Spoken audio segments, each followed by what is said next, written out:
Hi, I'm John Cronin, Reform UK candidate for Southwark. Alongside me is my co-presenter, Matt Stevens. Reform UK activist. Yeah, as always, good to see you, John. And today we're joined by Lovatt and Rob Lyons. Sorry, my head's Rob Lyons. From the Best of Ideas.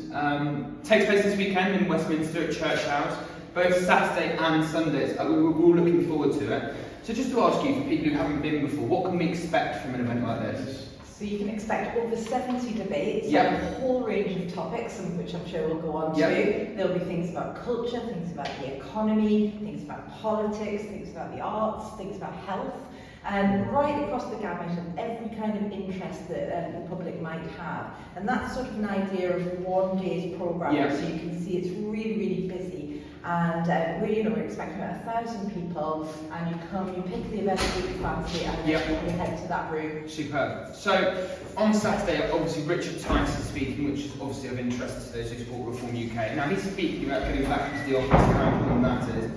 So obviously over the winter, the government are going to become a little bit more harsh on COVID. How important is office working? You do it yourself here. How important is it you're all together in the office?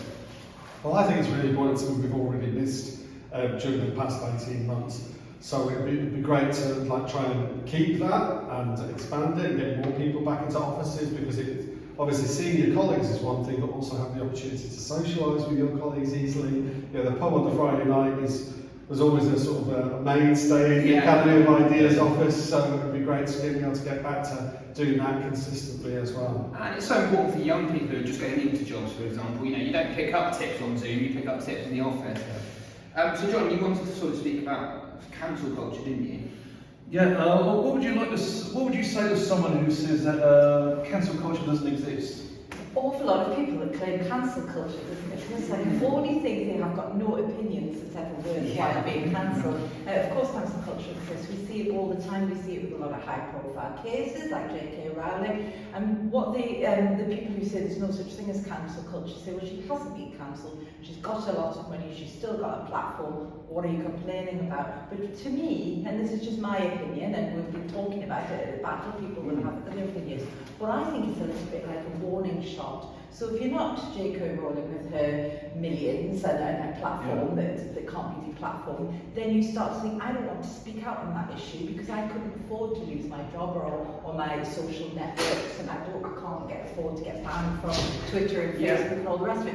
So cancel culture, I think, is a really, we're a bit older than you, certainly you anyway, Matt. Yeah. The idea that you might be able to have free debate, you might be able to discuss controversial issues without falling out with people, but actually to kind of get to the truth of the situation, that seems to be diminishing in our society. So it's something that the motto of the Battle of Ideas is free speech allowed. So you can see how we feel about it. And on that phrase, free speech allowed, for anybody who wants 20% off as a John ticket, you can just use the code free speech allowed and you get 20% off tickets this weekend.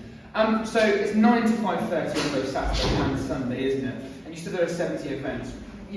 What other topics are there? Vaccinating children's a topic high on the agenda at the moment. Is that being discussed? It is being discussed. We'll be looking at the concept of vaccinated children and the Gillett competency, which I think, as you know, was something that came out, I think it was the 1970s, wasn't it? It was the 80s. And it was very much to do with a woman's right to choose, or a young woman. So, if a young woman, maybe from a strict family, wanted to have an abortion, she couldn't get her parents' permission, the Gillett competency was introduced in order to give that young woman autonomy over her body. It was seen as a very progressive thing. But of course now when we talk about the debate, it's seen as sort of eroding parents' responsibility for their own children's health, and I think there's something to that argument as well. I think it's incredibly complex.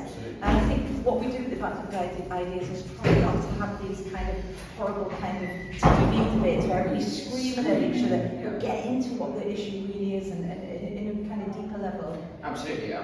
Just from the last Battle of Ideas, which was the first I attended, it was really civil debate, and actually, often on Question Time and other panel shows on Sky or whatever, it's often, who can get the best phrasing, who can get the best catchword, or and they're all shouting at each other. So it really is a good debate. We went to the last one not so long ago. How good was the reception, the last one, compared to previous ones? Well, I mean, it was the thing about Open for Debate, which took place in July, was it was the first opportunity people had to really get together and debate ideas in public, and so you could just see the real sort of desire to do that, and real sort of people just desperate to try and discuss what had happened over those past few months, and that's what kind of actually there was a little bit more of attention actually in that one, perhaps than there normally is in the Battle of Ideas Festival, because there was a lot of anger and frustration about what had happened.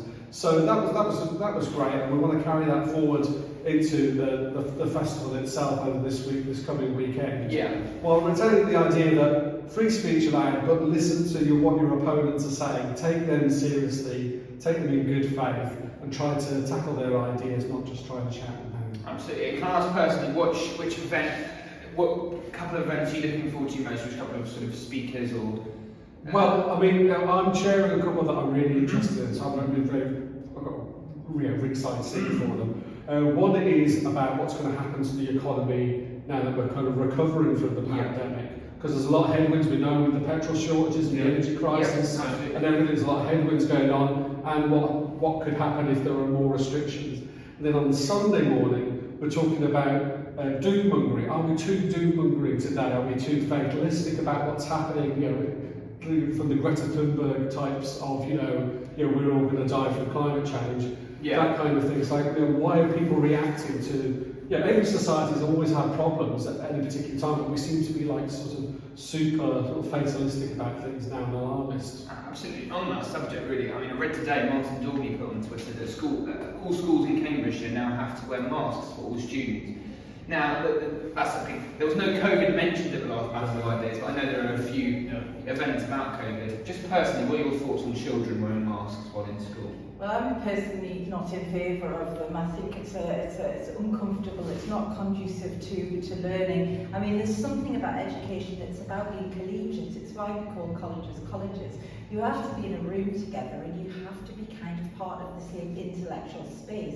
And that's why schools, colleges, universities have always been kind of organised around those principles, that you actually learn so much more by being in the world, being in the room and talking, and as you say, learning and teaching. So personally, I think it will be bad if we go back to university lectures on Zoom and people being kind of isolated, atomised. I think these are quite problematic things. And that's one of the things about the Battle of Ideas as well, is that you're in a room together. You can have, I'm personally speaking on something about conspiracy theories, and I think a lot of conspiracy theories have risen up through the pandemic because people have been atomised and they haven't been able to make sense of it. Now you can sit at home and think deeply about an issue on your own and come to some conclusions, but it's only when you're in a room, when you're living in the world and you're talking to each other and you're talking, does it pass the pub test? That's one of the things we all say.